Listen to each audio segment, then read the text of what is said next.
ಸ್ನೇಹಿತರೆ, ಮೀಡಿಯಾ ಮಾಸ್ಟರ್ಸ್ಗೆ ಸ್ವಾಗತ ಸುಸ್ವಾಗತ. ಗೆಳೆಯರೆ, ಬೇವಿನ ಬೀಜನ ಬಿತ್ತಿದ್ರೆ ಅದರಲ್ಲಿ ಮಾವಿನಕಾಯಿ ಬರೋದಕ್ಕೆ ಸಾಧ್ಯನಾ? ಸದ್ಯ ಪಾಕಿಸ್ತಾನದ ಪರಿಸ್ಥಿತಿ ಹೀಗೆ ಆಗಿದೆ.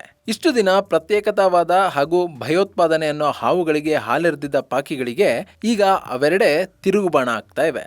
ಒಂದು ಕಡೆ ಬಲೂಚರು ಪಾಕಿಗಳನ್ನು ಅಟ್ಟಾಡಿಸಿ ಹೊಡಿತಾ ಇದ್ರೆ, ಮತ್ತೊಂದು ಕಡೆ ಟಿಟಿಪಿ ಪಾಕ್ ಸರ್ಕಾರಕ್ಕೆ ಸವಾಲಿಸ್ತಾ ಇದೆ. ಹಾಗೇನೆ ಮಗದೊಂದು ಕಡೆ ಇಷ್ಟು ದಿನ ಅಂತಾರಾಷ್ಟ್ರೀಯ ನಿಯೋಗಗಳನ್ನು ಕರ್ಕೊಂಡು ಹೋಗಿ ನೋಡಿ ಇದು ನಮ್ಮ ಕಾಶ್ಮೀರ, ಇದರ ಒಂದಷ್ಟು ಭಾಗವನ್ನ ಭಾರತ ಆಕ್ರಮಿಸ್ಕೊಂಡ್ಬಿಟ್ಟಿದೆ, ಈ ಜನ ಪಾಕಿಸ್ತಾನಕ್ಕೆ ಸೇರೋದಕ್ಕೆ ಬಯಸ್ತಾರೆ ಅಂತ ಎಲ್ಲ ಹೇಳಿ ಒಂದಷ್ಟು ಸಿಂಪತಿ ಹಾಗೂ ಕಾಸನ್ನ ಗಿಟ್ಟಿಸ್ಕೊಳ್ತಾ ಇದ್ದ ಪಾಕಿಗಳಿಗೆ ಈಗ ಮರ್ಮಾಘಾತ ಆಗ್ತಾ ಇದೆ. ಪಾಕ್ ಆಕ್ರಮಿಸಿಕೊಂಡಿರುವ ಕಾಶ್ಮೀರ ಭಾಗದ ಜನ ನಮಗೆ ಭಾರತದ ಸಹಾಯ ಬೇಕು ಅಂತ ಅಂಗಲಾಚ್ತಾ ಇದ್ದಾರೆ.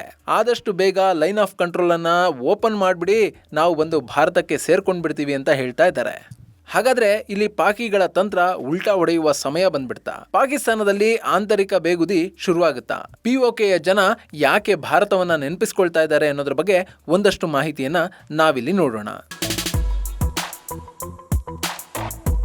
ಗೆಳೆಯರೆ, ಪಿಒಕೆ ಎಂದಾಕ್ಷಣ ನಮಗೆ ನೆನಪಾಗೋದು 1947ರ ಸಮಯ.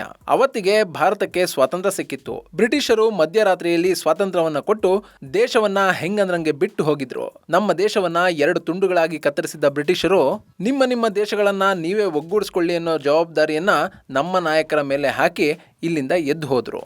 ಅವತ್ತಿಗೆ ಭಾರತದಿಂದ ಬೇರಾಗಿದ್ದ ಪಾಕಿಸ್ತಾನದ ಕಿರಿಕಿರಿಯನ್ನ ತಡಿಬೇಕಿತ್ತು. ಪಾಕ್ನಿಂದ ಬಂದ ನಿರಾಶ್ರಿತರಿಗೆ ಆಶ್ರಯ ಕೊಡಬೇಕಾಗಿತ್ತು. ಹಾಗೇನೆ ಇಲ್ಲಿನ ಸಾಕಷ್ಟು ಸಂಸ್ಥಾನಗಳನ್ನ ಭಾರತದಲ್ಲಿ ವಿಲೀನ ಮಾಡ್ಕೊಳ್ಬೇಕಾಗಿತ್ತು. ಇದರ ಜೊತೆಗೆ ಕಾಶ್ಮೀರ ಅನ್ನೋ ತಲೆನೋವನ್ನ ಅವತ್ತಿನ ನಾಯಕರು ಹ್ಯಾಂಡಲ್ ಮಾಡಬೇಕಿತ್ತು. ಯಾಕಂದ್ರೆ ಕಾಶ್ಮೀರದ ರಾಜ ಹರಿಸಿಂಗ್ನ ಮೊಂಡಾಟದ ಕಾರಣದಿಂದ ನಾವು ಅವತ್ತು ಕಾಶ್ಮೀರದ ಸಾಕಷ್ಟು ಭಾಗಗಳನ್ನ ಕಳೆದುಕೊಳ್ಬೇಕಾಗಿ ಬಂತು. ರಾಜ ಹರಿಸಿಂಗ್ ಮೊದಲಿಗೆ ತಾನು ಭಾರತವನ್ನ ಸೇರೋದಿಲ್ಲ ಅಂತ ಹೇಳಿದ್ದ, ತಾನು ಸ್ವತಂತ್ರವಾಗಿ ಉಳಿತೀನಿ ಅಂತಂದ. ಆದ್ರೆ ಮುಸ್ಲಿಮರೇ ಬಹುಸಂಖ್ಯಾತರಾಗಿದ್ದ ರಾಜ್ಯದಲ್ಲಿ ಹಿಂದೂ ರಾಜನನ್ನ ಉಳಿಸ್ತಾರ? ಅಲ್ಲಿ ಪಾಕ್ ಕಿತಾಪತಿ ಮಾಡ್ತು. ಹರಿಸಿಂಗ್ನ ವಿರುದ್ಧ ಜನರನ್ನ ದಂಗೆ ಏಳಿಸ್ತು. ತರಬೇತಿ ಪಡೆದ ಸೈನಿಕರು ಮಾರು ವೇಷದಲ್ಲಿ ಕಾಶ್ಮೀರವನ್ನ ವಶಪಡಿಸಿಕೊಳ್ಳೋದಕ್ಕೆ ಮುಂದಾದ್ರು. ಅದರ ಜೊತೆಗೆ ಕಬಾಲಿಗಳು ಬಂದ್ರು. ಹೀಗೆ ಕಾಶ್ಮೀರ ಅಕ್ಷರಶಃ ರಣರಂಗವಾಯಿತು.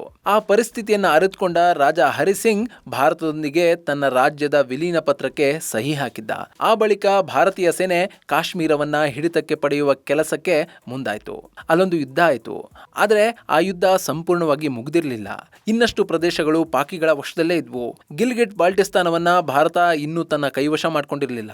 ಆದರೆ ಅಷ್ಟೊತ್ತಿಗೆ ನಮ್ಮ ಪ್ರಧಾನಿ ನೆಹರು ಈ ವಿಷಯವನ್ನ ವಿಶ್ವಸಂಸ್ಥೆಗೆ ಕೊಂಡೊಯ್ದ್ರು. ಅಲ್ಲಿಗೆ ಕದನ ವಿರಾಮ. ಇವತ್ತು ಆ ಕದನ ವಿರಾಮವೇ ಭಾರತದ ಪಾಲಿಗೆ ಮಗ್ಗುಲ ಮುಳ್ಳಾಗಿದೆ. ಪಾಕ್ ಆಕ್ರಮಿತ ಕಾಶ್ಮೀರದಲ್ಲಿ ಭಾರತ ವಿರೋಧಿ ಚಟುವಟಿಕೆಗಳು ಕಳೆದ 70 ವರ್ಷಗಳಿಂದಲೂ ನಡೀತಲೇ ಇವೆ. ಅಲ್ಲಿಂದ ಭಾರತಕ್ಕೆ ಭಯೋತ್ಪಾದಕರನ್ನ ನುಗ್ಗಿಸಲಾಗ್ತಾ ಇದೆ. ಲೈನ್ ಆಫ್ ಕಂಟ್ರೋಲ್ನಲ್ಲಿ ಭಾರತವನ್ನ ಪಾಕಿಸ್ತಾನ ಆಗಾಗ ಕೆಣಕ್ತಲೇ ಇರುತ್ತೆ. ಇನ್ನು ಇಷ್ಟು ವರ್ಷಗಳ ಕಾಲ ಪಾಕ್ ತಮಗೆ ಏನೋ ಮಾಡಿಬಿಡುತ್ತೆ ಅಂತ ಪಾಕಿಗಳು ಹೇಳ್ದಂತೆಲ್ಲ ಕುಣಿದ ಅಲ್ಲಿನ ಕಾಶ್ಮೀರದ ಜನತೆಗೆ ಈಗ ನೈಜತೆಯ ಅರಿವಾಗ್ತಾ ಇದೆ.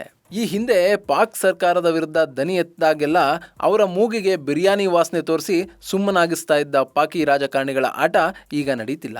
ಅಲ್ಲಿನ ಪರಿಸ್ಥಿತಿ ತುಂಬಾನೇ ಕೆಟ್ಟಿದೆ. ಅಲ್ಲಿನ ಜನರು ತಮ್ಮ ಹಕ್ಕುಗಳಿಗಾಗಿ ಹೋರಾಟ ಮಾಡ್ತಾ ಇದ್ದಾರೆ. ಇದರ ಭಾಗವಾಗಿ ಅಲ್ಲಿ ಕಳೆದ 26 ದಿನಗಳಿಂದ ಪ್ರತಿಭಟನೆಗಳು ನಡೀತಲೇ ಇವೆ. ಆ ಪ್ರತಿಭಟನೆಗಳ ಹಿನ್ನೆಲೆಯಲ್ಲೇ ಜಾಯಿಂಟ್ ಅವಾಮಿ ಆಕ್ಷನ್ ಕಮಿಟಿ ಭಾನುವಾರ ಕೂಡ ಪಾಕ್ ಆಕ್ರಮಿತ ಭಾಗದಲ್ಲಿ ಪ್ರತಿಭಟನೆಯನ್ನು ಹಮ್ಮಿಕೊಂಡಿತ್ತು. ಈ ಸಂದರ್ಭದಲ್ಲಿ ಅವರು ಪಾಕ್ ಸರ್ಕಾರದ ಆಡಳಿತ ವೈಫಲ್ಯಗಳನ್ನು, ಜಮ್ಮು ಕಾಶ್ಮೀರದ ಜನರಿಗೆ ಆಗ್ತಾ ಇರೋ ಅನ್ಯಾಯಗಳ ಬಗ್ಗೆ ಮಾತಾಡ್ತಾ ಇದ್ರು. ಹಾಗೇನೆ ಈ ಹಿಂದೆ ಪಾಕ್ ಆಕ್ರಮಿತ ಕಾಶ್ಮೀರದ ನಾಯಕರನ್ನ ಅರೆಸ್ಟ್ ಮಾಡಿದ್ರಲ್ಲ, ಅವರನ್ನ ಬಿಟ್ಟು ಬಿಡಿ ಅನ್ನೋ ಹಕ್ಕೊತ್ತಾಯವನ್ನು ಕೂಡ ಮಾಡಲಾಯಿತು. ಆ ಪ್ರತಿಭಟನೆಯಲ್ಲಿ ಸರಿಸುಮಾರು 40,000 ಮಂದಿ ಭಾಗಿಯಾಗಿದ್ರು. ಮಹಿಳೆಯರು, ಮಕ್ಕಳು, ವಿದ್ಯಾರ್ಥಿಗಳು ಅನ್ನದೇ ಪಾಕ್ ಸರ್ಕಾರದ ವಿರುದ್ಧ ಎಲ್ಲರೂ ಬೀದಿಗಿಳಿದಿದ್ರು. ಅಲ್ಲಿ ಎಲ್ಲವೂ ಶಾಂತಿಯುತವಾಗಿ ನಡೀತಾ ಇತ್ತು. ಪ್ರತಿಭಟನಾಕಾರರು ತಮ್ಮ ವಿರೋಧವನ್ನ ವ್ಯಕ್ತಪಡಿಸ್ತಾ ಇದ್ರು. ಅದರ ಜೊತೆಗೆ ಶೌಕತ್ ನವಾಜ್ ಮೀರ್ ಅನ್ನೋ ಜಾಯಿಂಟ್ ಅವಾಮಿ ಆಕ್ಷನ್ ಕಮಿಟಿಯ ನಾಯಕ ಈ ಹಿಂದೆ ಒಂದು ಕರೆ ಕೊಟ್ಟಿದ್ದ. ವಿದೇಶಗಳಲ್ಲಿ ನೆಲೆಸಿರುವ ಪಾಕ್ ಆಕ್ರಮಿತ ಕಾಶ್ಮೀರದ ಜನ ಪಾಕ್ ಸರ್ಕಾರದ ವಿರುದ್ಧ ಪ್ರತಿಭಟನೆಗಳನ್ನ ನಡೆಸಿ ಅಂತ ಅವನು ಹೇಳಿದ್ದ. ಆ ಹಿನ್ನೆಲೆಯಲ್ಲಿ ಕೆಲ ಕಾಶ್ಮೀರಿಗಳು ಲಂಡನ್, ನ್ಯೂಜಿಲೆಂಡ್ನ ಆಕ್ಲೆಂಡ್ ಸೇರಿದ ಹಾಗೆ ಸಾಕಷ್ಟು ಕಡೆಗಳಲ್ಲಿ ಪ್ರತಿಭಟನೆಯನ್ನು ನಡೆಸಿದ್ರು. ಇದು ಪಾಕಿಸ್ತಾನಕ್ಕೆ ಸಹಿಸೋಕಾಗ್ಲಿಲ್ಲ. ಹೀಗಾಗಿ ನವಾಜ್ ಸೇರಿದ ಹಾಗೆ ಒಟ್ಟು 600 ಮಂದಿಯನ್ನ ಪಾಕಿ ಪಡೆಗಳು ಬಂಧಿಸಿದ್ವು. ಹೀಗಾಗಿನೇ ಅವರೆಲ್ಲರ ಬಿಡುಗಡೆಗಾಗಿ ಅಲ್ಲಿ ಸೇರಿದ್ದ 40,000 ಮಂದಿ ಆಗ್ರಹ ಮಾಡಿದ್ರು. ಇದನ್ನ ಕಂಡ ಪಾಕಿಗಳಿಗೆ ಏನನ್ನಿಸ್ತೋ ಏನೋ, ಅವರು ಪೊಲೀಸರಿಗೆ ಆರ್ಡರ್ ಕೊಟ್ರು. ಪ್ರತಿಭಟನಾ ನಿರತರ ಮೇಲೆ ಬಲಪ್ರಯೋಗ ಆಯಿತು. ಗುಂಪನ್ನ ಚದುರಿಸೋದಕ್ಕೆ ಗುಂಡುಗಳನ್ನು ಹಾರಿಸಲಾಯಿತು. ಆ ದಾಳಿಯಲ್ಲಿ ಸಾಕಷ್ಟು ಮಂದಿ ಗಾಯಗೊಂಡರು. ಒಬ್ಬ ಕಾಶ್ಮೀರಿ ಪ್ರಜೆ ಸಾವನ್ನಪ್ಪಿದ್ದ. ಹೀಗಾಗಿ ಅಲ್ಲಿನ ಜಾಯಿಂಟ್ ಅವಾಮಿ ಕಮಿಟಿಯ ನಾಯಕರು ಪಾಕ್ ವಿರುದ್ಧ ಇನ್ನಷ್ಟು ಸಿಡಿದು ನಿಂತರು. ಇದು ಪಾಕ್ ಕಣ್ಣನ್ನ ಕೆಂಪಗಾಗಿಸಿದ ಕಾರಣ ಪಾಕ್ ಆಕ್ರಮಿತ ಕಾಶ್ಮೀರ ಭಾಗಕ್ಕೆ ಹೋಗ್ತಾ ಇದ್ದ ಔಷಧ ಹಾಗೂ ಆಹಾರಗಳನ್ನು ಕೂಡ ಪಾಕಿಗಳು ತಡೆದುಬಿಟ್ರು. ಅಲ್ಲಿಗೆ ಆ ಜನರ ಕಟ್ಟೆ ಒಡಿತು. ಈ ಹಿಂದೆ ಕೂಡ ಇದೇ ರೀತಿ ಆಹಾರ ಮತ್ತು ಔಷಧಿಗಳನ್ನ ತಡೆದಿದ್ದ ಪಾಕಿಗಳ ವಿರುದ್ಧ ಅಲ್ಲಿನ ಜನ ಮತ್ತಷ್ಟು ಸಿಟ್ಟಾದ್ರು. ನಮಗೆ ಆಹಾರ ಹಾಗೂ ಔಷಧಗಳನ್ನೇ ಕೊಡದ ಪಾಕ್ ಸರ್ಕಾರದ ಹಂಗು ಇನ್ಯಾಕೆ ಅಂತ ಅವರು ಡಿಸೈಡ್ ಮಾಡಿದ್ರು. ಹೀಗಾಗಿನೇ ನಮ್ಮನ್ನ ಕಾಪಾಡಬೇಕಾಗಿರೋದು ಭಾರತ, ದಯವಿಟ್ಟು ನಮ್ಮನ್ನ ಕಾಪಾಡಿ ಅನ್ನೋ ಮನವಿಯನ್ನ JACC ನಾಯಕರು ಆಡ್ತಾ ಇದ್ದಾರೆ. ಈ ಬಗ್ಗೆ ಆ ಸಂಘಟನೆಯ ನಾಯಕ ಸರ್ದಾರ್ ಅಮಾನ್ ದೆಹಲಿಗೆ ಮನವಿಯನ್ನು ಕೂಡ ಮಾಡಿಕೊಂಡಿದ್ದಾರೆ. ದಯವಿಟ್ಟು ಲೈನ್ ಆಫ್ ಕಂಟ್ರೋಲ್ ನ ಓಪನ್ ಮಾಡಿ, ನಮ್ಮನ್ನ ನಿಮ್ಮ ಜೊತೆ ಸೇರಿಸ್ಕೊಳ್ಳಿ, ನಮ್ಮ ಬದುಕುಗಳು ನಾಶ ಆಗ್ತಾ ಇವೆ, ನಮ್ಮನ್ನ ಕಾಪಾಡಿ ಅಂತ ಅಂಗಲಾಚ್ತಾ ಇದ್ದಾನೆ.